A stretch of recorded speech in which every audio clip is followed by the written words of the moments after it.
Swayam Prabha. Digital India. Educated India.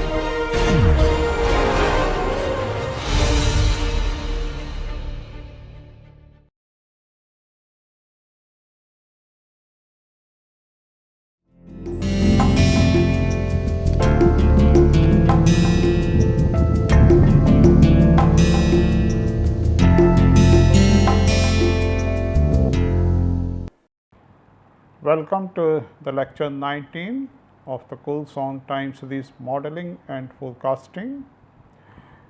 In the last lecture, we discussed how a time series can be represented as a mixture of different sine and cosine waves, or the Fourier or spectral representation of the time series.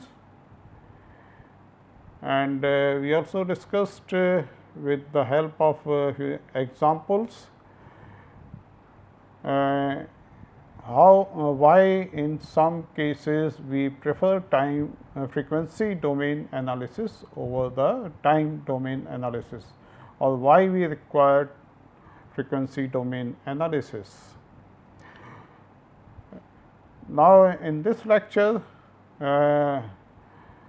we will consider the relationship between the autocovariance function or autocorrelation function and spectral density function, how we can represent one in terms of other, means how we can represent spectral density function in terms of autocovariance function or autocorrelation function, and how we can represent autocorrelation function or autocovariance function in terms of spectral density function. So, we will also show that both the representations ACF and spectral density function can be easily transformed into the other form, or both are equivalent ways of representing a time series, or in other words you can say that both contain the same kind of information, although both represent that information in a different way. Now, first we consider the autocovariances and spectral density function.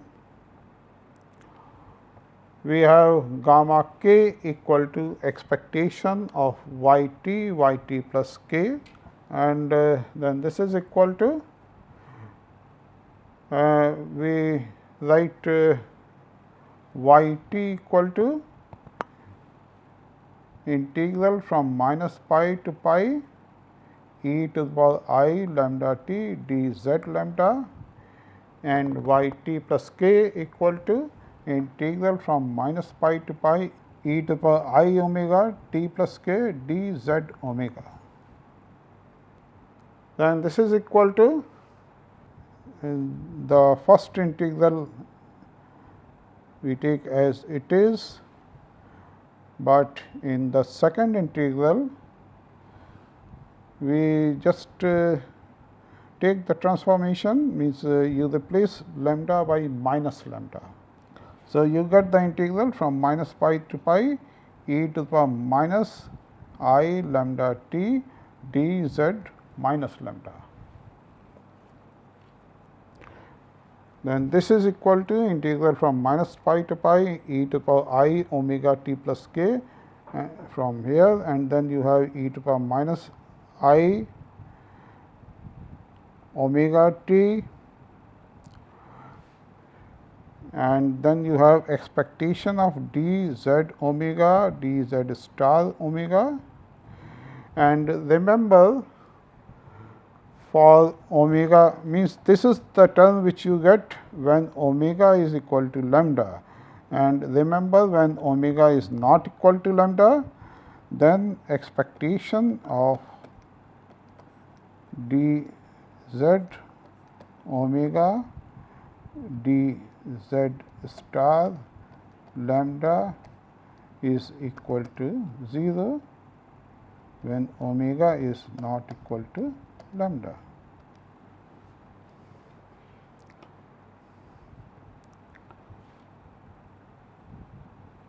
Then expectation of dz star is equal to dfz, df omega.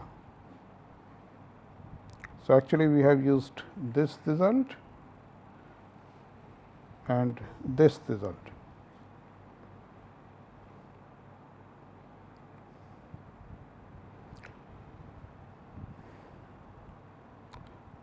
So, you have represented gamma k in terms of this d f omega.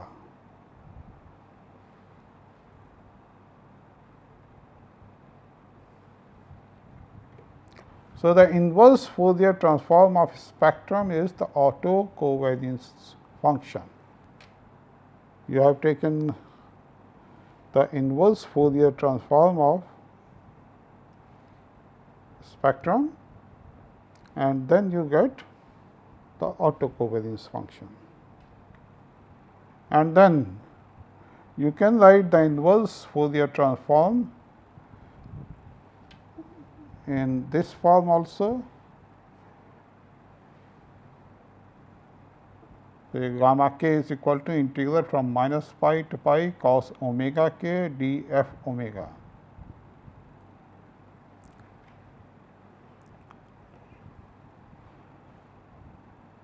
Remember in the last lecture we discussed how just in the beginning of previous lecture we discussed how we can represent inverse Fourier transform as inverse cosine transform. So, we are using that result. So, you can write autocovariance function as a cosine transform of a spectrum. Therefore, you get the following result for any weakly stationary process with autocovariance function gamma k. There exists a monotonically increasing function f omega such that gamma k is equal to integral from minus pi to pi cos omega k d f omega. Now, f omega is the monotonically increasing function for omega lying between minus pi to pi. So, actually f omega behaves like a distribution function, but the only difference is that if you integrate f omega, in fact, what happens for k equal to 0? For k equal to 0, you get gamma 0 equal to integral from minus pi to pi. For k equal to 0, cos 0 is 1. So, you get d f omega.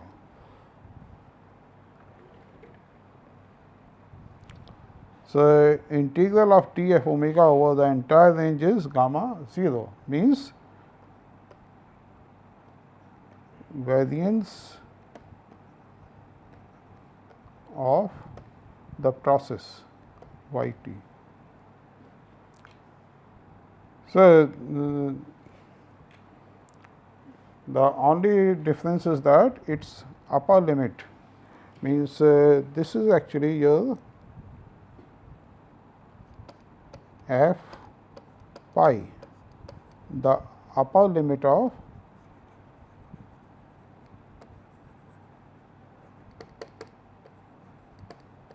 f omega. So, the upper limit is sigma square y instead of 1. The upper limit of a distribution function is 1.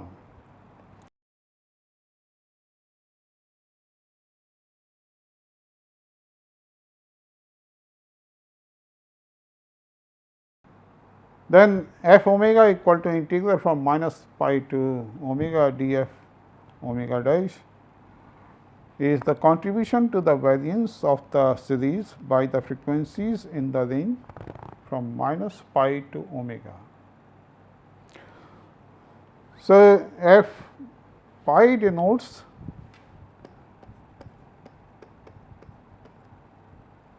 the entire variance of the process,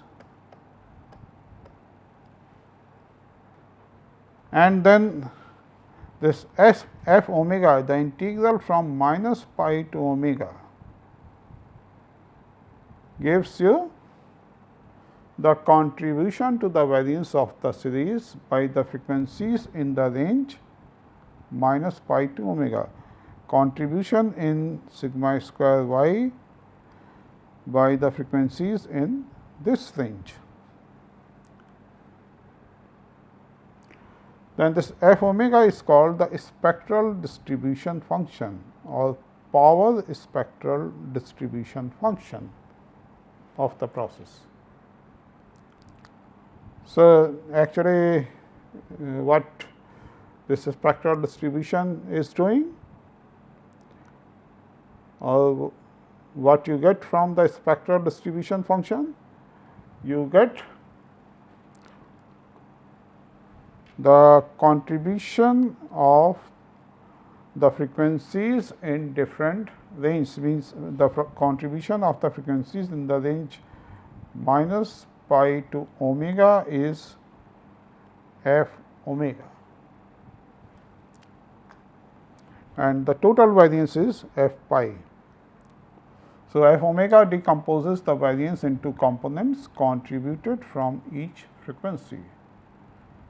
That is a very important role of f omega, decomposing the variance into components contributed from each frequency. So, it tells you which frequencies are contributing more. Then f omega can be used to find the contributions of cycles of different frequencies. So, which cycles of different frequencies are contributing more to the variability of y t. So, you get some idea of the major periodicities or the major periodicities which are contributing to the variability in y t. Then one can identify the cycles having major contribution in variance in the time series. Which cycles have major contribution in the variation in the time series?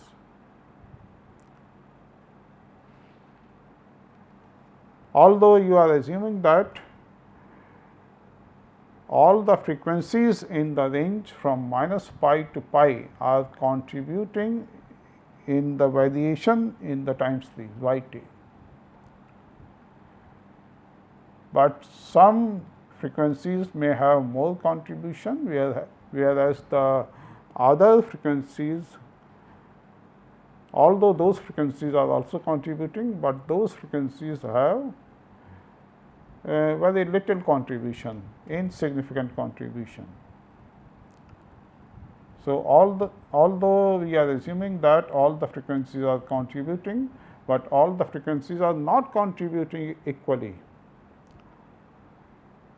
and this is your basic purpose, to identify those frequencies or to identify the cycles related with those frequencies which are contributing significantly in the moment of y t, in the variation in y t. Now, in the last lecture we discussed the spectral representation of y t. Y t is equal to integral from minus pi to pi e to power I omega t d z omega. So, this is the spectral representation of y t. Then just now we have derived the autocovariance function as a cosine transformation of spectrum, gamma k equal to integral from minus pi to pi cos omega k d f omega. and when k is equal to 0, gamma 0 is equal to this, or this is equal to f pi. And then we also discussed that f omega decomposes the variance into components contributed from each frequency. Now, this spectral distribution function is a continuous monotone bounded function, and therefore, it can be differentiated with respect to omega. It is of course bounded by f pi, and it is a monotone function. Actually, it is monotone increasing function of omega, and continuous also. So, you can always differentiate it with respect to omega, and suppose the differential coefficient of f omega, capital F omega with respect to omega is small f omega. So, small f omega is the power spectral density function, or simply spectrum of the process. So, the relation between spectral distribution function and spectral density function is just as that between the probability distribution function and probability density function, except that the probability distribution function is bounded above by 1, whereas spectral distribution is bounded above by gamma 0 equal to f pi, or variance of the process, sigma square y. Then you can write gamma k in terms of spectral density function like this: integral from minus pi to pi e to the power I omega k f omega d omega. Now, this is the inverse Fourier transform of spectrum to the auto covariance function, and then you can obtain the corresponding Fourier transform also. And if you use the corresponding Fourier transform, then you can represent f omega in terms of gamma k. So, the corresponding Fourier transform of ACVF gives the spectrum density function f omega equal to 1 upon 2 pi summation k equal to minus infinity to plus infinity gamma k e to the power minus I omega k.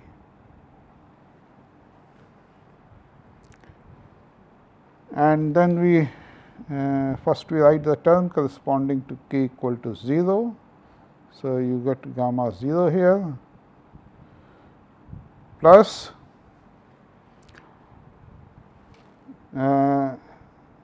you have terms from minus infinity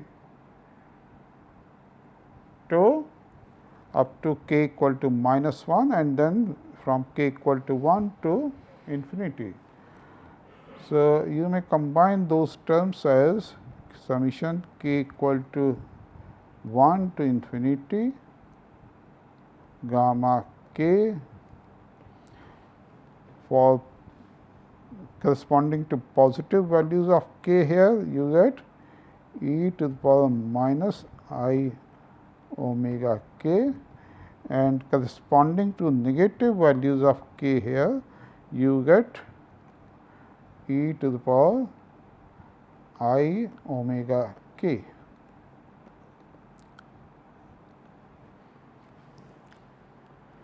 And then this is equal to 2 times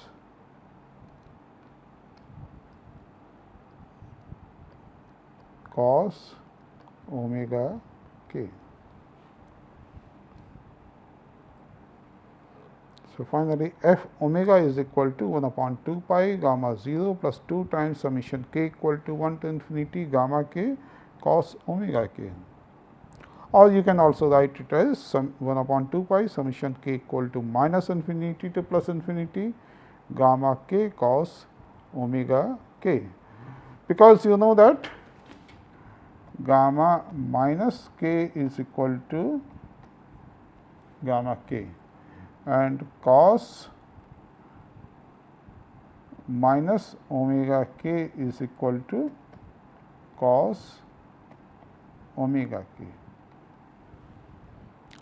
So, from here you can easily reach here.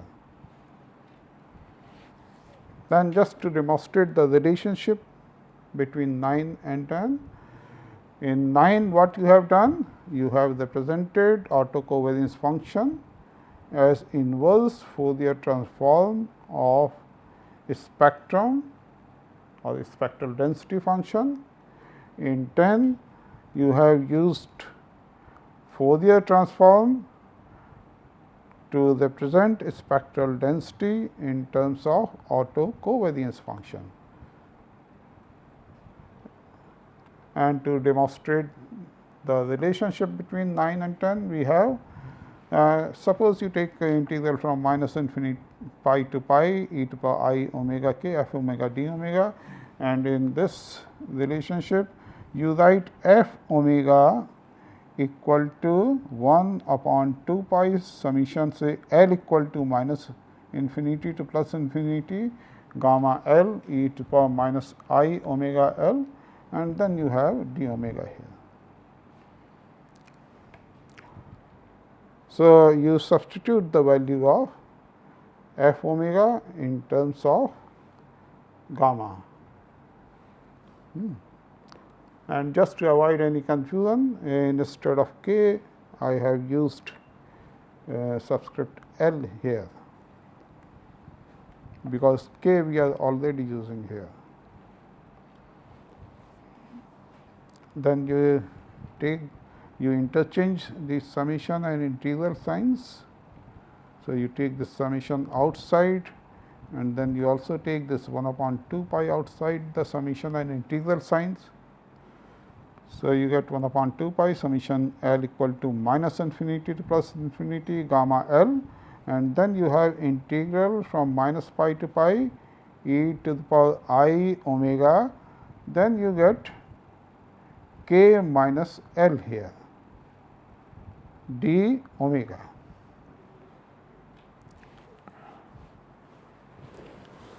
Now, remember that integral from minus pi to pi e to the power I omega k minus L d omega,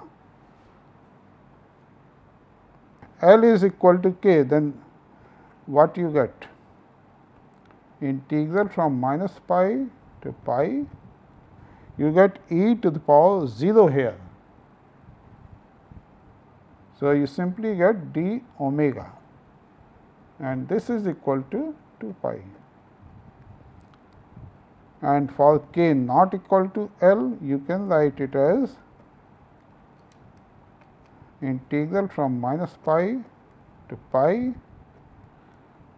cos omega k minus L plus I sin omega k minus L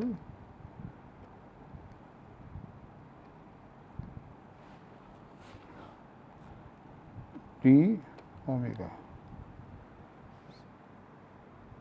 And then you can easily integrate integral from minus pi to pi cos omega k minus L plus I sin omega k minus L.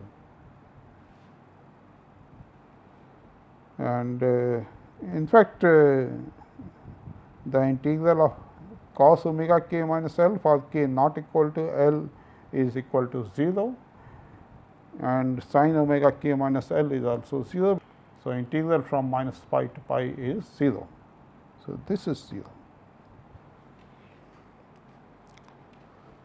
So, using these two integrals, we obtain for L equal to k, you get 2 pi here, and for L not equal to k, for all values of L which are not equal to k, you get 0 here. So, finally, you obtain gamma k.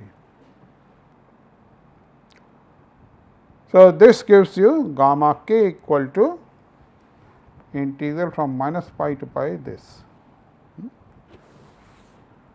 So, if f omega exists, then you get this expression for gamma k, and for k equal to 0, you obtain gamma 0 equal to sigma square y, which is integral from minus pi to pi f omega d omega, which is also equal to capital F pi. So, basically you may consider f omega d omega as the contribution to the components with the frequencies in the range omega to omega plus d omega. So, in the entire variance of the process gamma naught or sigma square y, this is the contribution of the frequencies in the range this. Sometimes we prefer to use the normalized form of the spectral density function. Then the normalized form of the spectral density function is f star omega equal to f omega upon sigma square y. We are dividing by sigma square y. Now, notice that from minus pi to pi,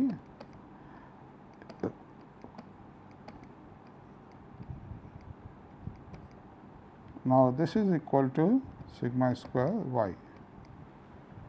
So, integral from minus pi to pi f star omega, this is equal to 1. So, now this f star omega exactly behaves like a probability density function. Its integral over the entire range is 1, and then you can find f star omega equal to, in fact, you divide the both sides of this relation by gamma 0. So, when you divide by gamma 0 here or sigma square y here, you get f star omega, and then when you divide by gamma 0 here, you get 1, and gamma k upon gamma 0 is equal to rho k. So, finally, you obtain the expression f star omega equal to 1 upon 2 pi 1 plus twice k equal to 1 to infinity rho k cos omega k, or you can also write it as 1 upon 2 pi summation k equal to minus infinity to plus infinity rho k cos omega k. Now, this is actually the Fourier transform of autocorrelation function. So, if you take the Fourier transform of autocorrelation function, it gives you the normalized form of the spectral density function. So, from the previous relationships between autocovariance function and spectral density function, we observe that the autocovariance function and spectral density function are equivalent ways of describing a stationary stochastic process. If you have the autocovariance function, then you can easily obtain the spectral density function, and if you have the spectral density function, then you can easily obtain the autocovariance function. So, these two ways are equivalent. Then both the functions contain the same information, but represent it in different ways. So, although the information contained in both the functions is same, these two functions contain same information about the time series, but represent in different ways means In autocovariance function, you represent the information between the autocovariances between current observation and the previous observations, means how much the previous observations are contributing to the variation in current observation y t. If the autocovariance or autocorrelation of a particular lag is high,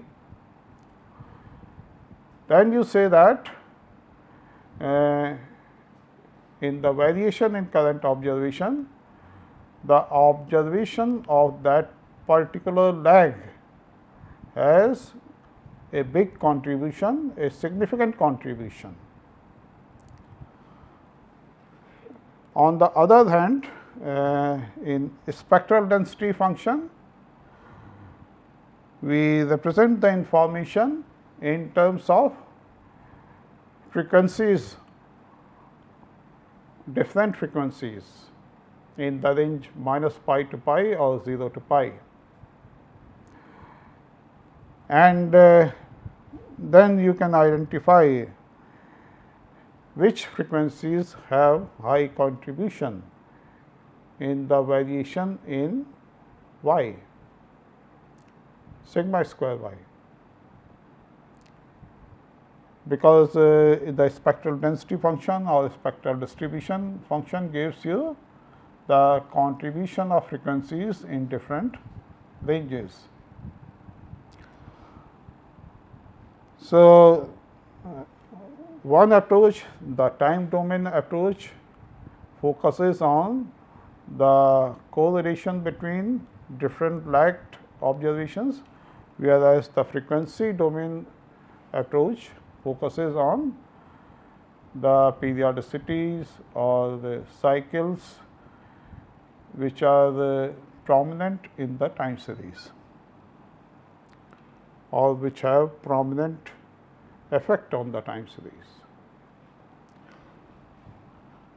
The relationship between the two functions is similar to that between the PDF and the characteristic function. Means one is the Fourier transform of other and other is the inverse Fourier transform of one. So, this is the same relation that exists between PDF and the characteristic function. So, a spectrum is the Fourier transform of ACVF, and ACVF is the inverse Fourier transform of a spectrum. Now, a spectrum may be considered as an autocovariance generating function and can be used to compute the autocovariance of a stationary process. So, if you know the spectral density function or the spectral distribution function, then you can obtain different autocovariances gamma k using the relationship between gamma k and f omega. So, you may consider a spectrum as an autocovariance generating function. Actually, this is the role of autocovariance generating function. Using the autocovariance generating function, you can obtain different autocovariances, and here a spectrum is playing the same role. So, that is why you may consider it as an autocovariance generating function. Now, in some books, while defining the relationships between gamma k and f omega and then writing f omega in terms of gamma k, the range of omega is taken as 0 to pi, whereas in some other books author prefer the range from minus pi to pi. Basically, there is not much difference, means you can use both the approaches, means you can take omega in the range 0 to pi or omega in the range from minus pi to pi. You get slight differences in the expressions, different expressions. Say if you are taking the range from 0 to pi, then the value of gamma k is from 0 to pi cos omega k f omega d omega,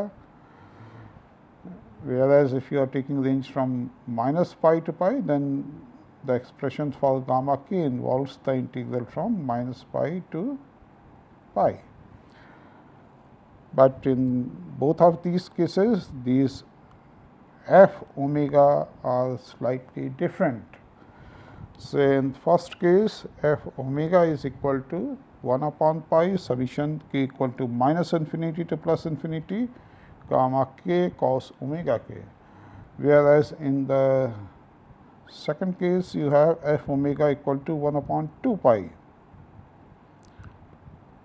So, if you take f omega equal to 1 upon 2 pi, you get the same expression for gamma k as you have obtained here. And then in f star omega also, here we are dividing by pi, whereas here we are dividing by 2 pi. So, I have mentioned both the formulas just to avoid any confusion in the students. So, we have discussed these two different approaches for analyzing the time series, the time domain analysis and the frequency domain analysis. This time domain analysis is based on the Wald decomposition.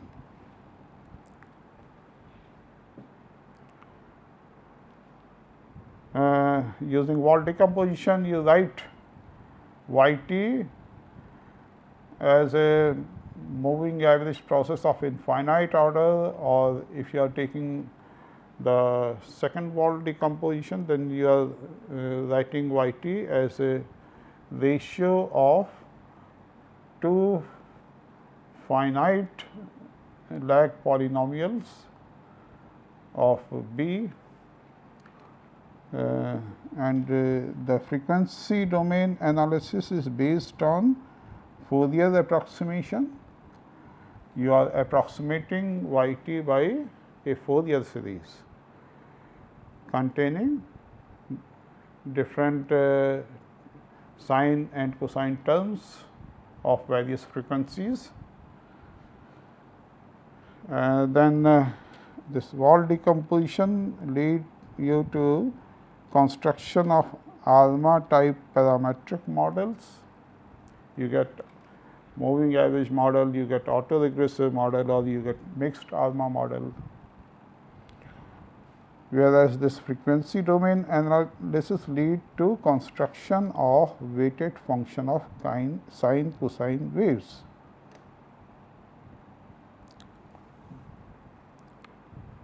So, this is actually a non-parametric approach. Then in time domain analysis, we analyze time series with respect to time based on correlation, whereas in frequency domain analysis, we analyze time series with respect to frequencies. Then in time domain analysis, ACF plays crucial role, whereas in frequency domain analysis, spectrum distribution function plays crucial role. Your analysis is based on spectrum. In time domain analysis, your main emphasis is on how a signal changes over time, or how your observation changes over time. So, you are more interested in changes over time. In frequency domain analysis, your emphasis is on how much of the signal lies within each frequency band, or how much variation in time series is contributed by a frequency in the range say omega to omega plus d omega. So, although both the approaches lead to the same amount of information, you can express one in terms of other also. So, as such you can't say that you prefer time domain over frequency domain because time domain contains more information, or you prefer frequency domain analysis over time domain analysis because frequency domain analysis contains more information. You can't say, both are equivalent. Now, it depends upon your application, or it depends upon what kind of conclusions you want to draw,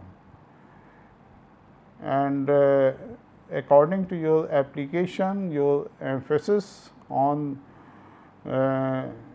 what kind of contributions, what kind of conclusions you want to draw, you choose one of these two approaches, time domain or frequency domain, whether you are more interested in changes over time or whether you are more interested in which frequencies are contributing more in your time series.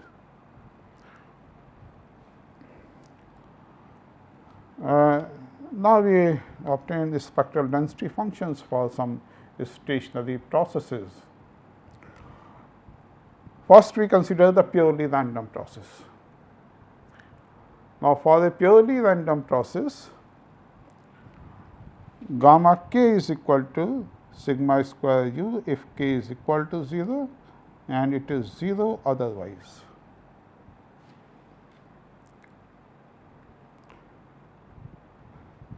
Now, the formula for f omega is 1 upon 2 pi 1 gamma 0 plus summation k equal to 1 to infinity gamma k cos omega k.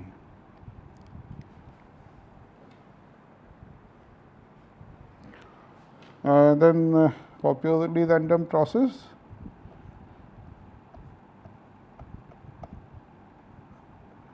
all these auto covariances are equal to 0.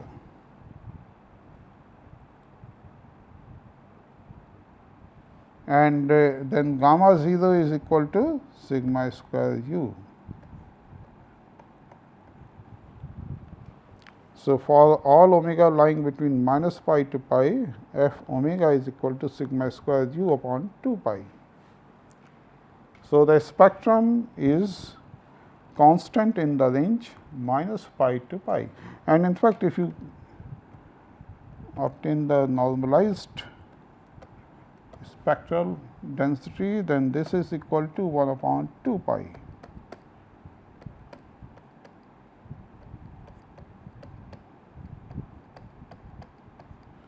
So, it is a uniform distribution. The spectrum is uniformly distributed in the range minus pi to pi. Now, this is just like the spectrum of a white light. The spectrum of white light is uniformly distributed. It has equal contribution of all the frequencies in the range. So, that is why we also use the term white noise for the purely random process. Purely random process is also called a white noise, because its spectrum is just like the spectrum of a white light.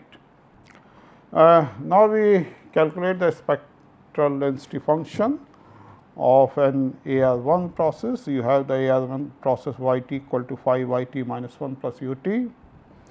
Its autocovariance function is gamma k equal to sigma square y phi to the power mod k equal to 0 plus minus 1 so on. Then f omega is equal to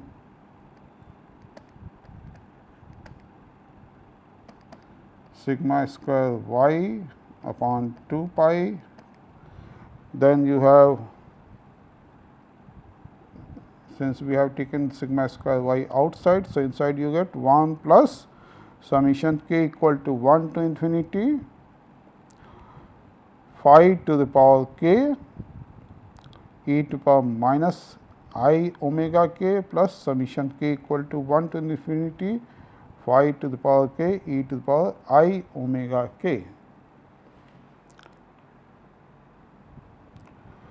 Then actually this is a geometric series. So, and if you take mod of this quantity, then mod of this is mod of phi e to the minus I omega is less than 1. So, you can easily add this in geometric series of infinite order. So, you get 1 plus phi e to the power minus I omega upon 1 minus phi e to the power minus I omega plus phi e to the power I omega upon 1 minus phi e to the power I omega.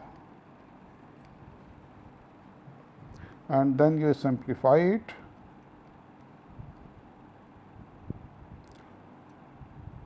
We just leave this sigma square y upon 2 pi and then we obtain this summation. So, you get 1 plus, or in the denominator you obtain 1 plus phi e to the power minus I omega into 1 minus phi e to the power I omega. So, you get 1 minus phi e to the power minus I omega plus e to the power I omega is equal to 2 times cos omega plus you get phi square here, and in the numerator you obtain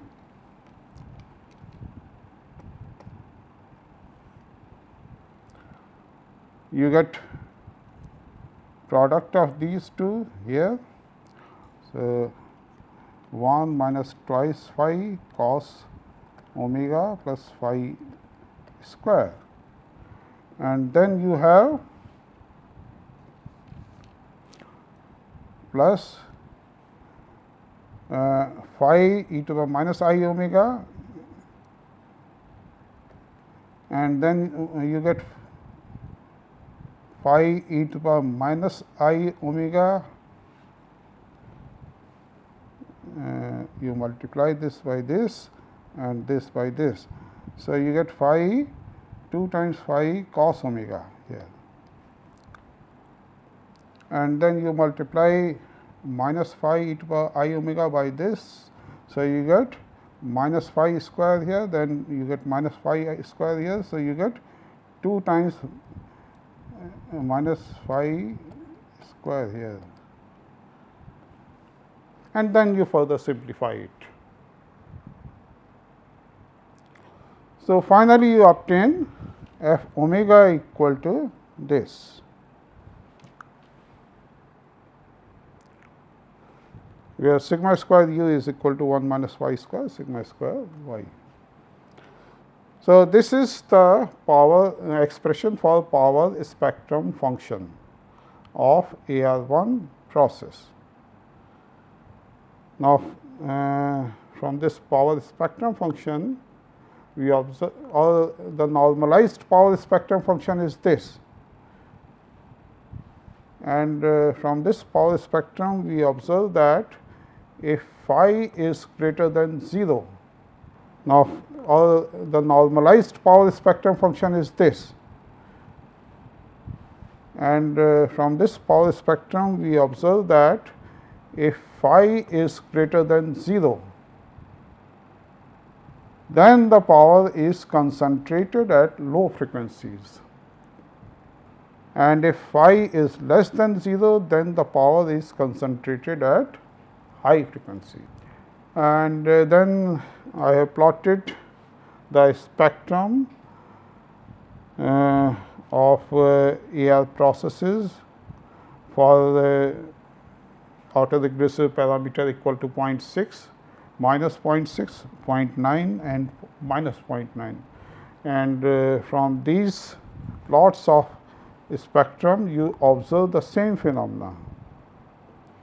When phi is greater than 0, these two cases, power is concentrated at low frequencies,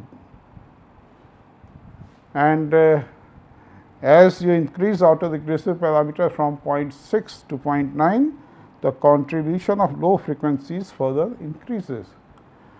On the other hand, for negative values of autoregressive parameter, the frequencies, higher order frequencies, high frequencies are contributing more.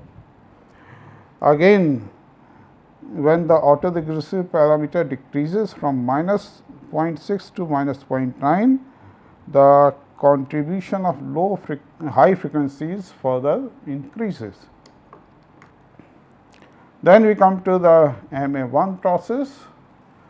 You take the MA1 process yt equal to ut plus theta ut minus 1. So, autocovariance function of the process is gamma k equal to sigma square y, which is 1 plus theta square sigma square u when k is equal to 0. And then for k equal to plus minus 1, you get theta sigma square y upon 1 plus theta square. And for all other values of k, autocovariance function is 0. Now, you can easily obtain the power spectrum of MA1 process. So, power spectrum of MA1 process is, you take sigma square y outside, f omega is equal to sigma square y you take outside upon 2 pi, then you have 1 plus gamma 1 is equal to theta sigma square y we have taken outside 1 plus theta square cos omega, and then all other autocovariances are equal to 0. So, this is the expression for f omega. And then we have plotted, this is the expression for normalized spectral density. Again, when theta is greater than 0, power is concentrated at low frequencies, and when theta is less than 0, power is concentrated at high frequencies. And then we have plotted the spectrum of MA1 process with different parameters. For theta equal to 0.4, you get this graph, and then for theta equal to minus 0.4, you get this graph. Again, when theta is greater than 0, the low frequencies are contributing more, and when theta is less than 0, higher frequencies are contributing more. So, we have considered in this lecture the relationship between auto covariance function and power spectrum. You can represent one in terms of other. Both are equivalent ways of representing the information contained in your time series.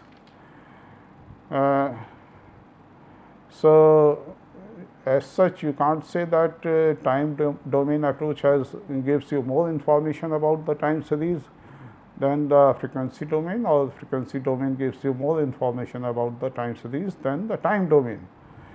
And it depends upon your application, your objectives, which approach you should prefer, whether you should go for time domain analysis or frequency domain analysis. We have also derived the expressions for the power spectrum of AR1 and MA1 processes, and in the next lecture we will consider the procedure for obtaining the power spectrum for the general linear process or mixed ALMA processes or higher order autoregressive and moving average processes. So, now I am going to stop here. Thank you.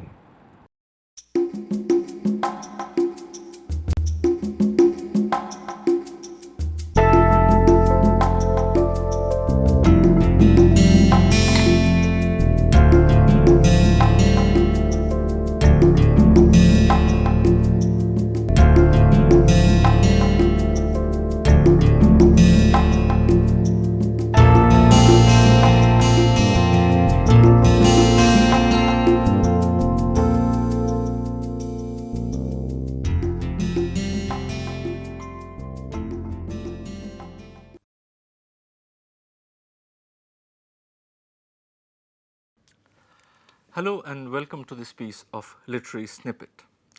Perhaps the most popular literary genre after novel is the short story.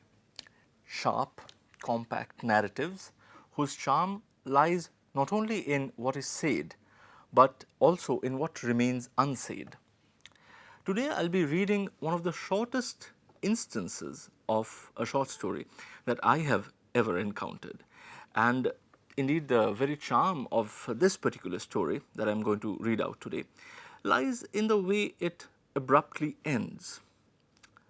It is an ancient tale from Mesopotamia which has been retold by several authors, among whom the name of Somerset Maugham stands out. The adaptation that I'll be reading out is perhaps the closest to the one that Maugham wrote. The story is titled, in all of its adaptations almost, as Appointment in Samarra. Here is the story. A merchant in Baghdad once sent one of his servants to the market. The servant was supposed to buy provisions for the merchant, but when he returned, he came back empty-handed. Indeed, the servant had all gone white, and trembling with fear, he told his master that he had met death in the marketplace.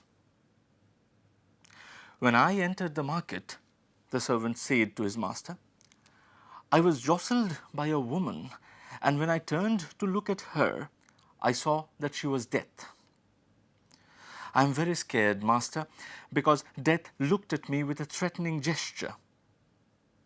Can you please lend me your horse so that I can fly away from Baghdad to the town of Samarra and thereby escape death?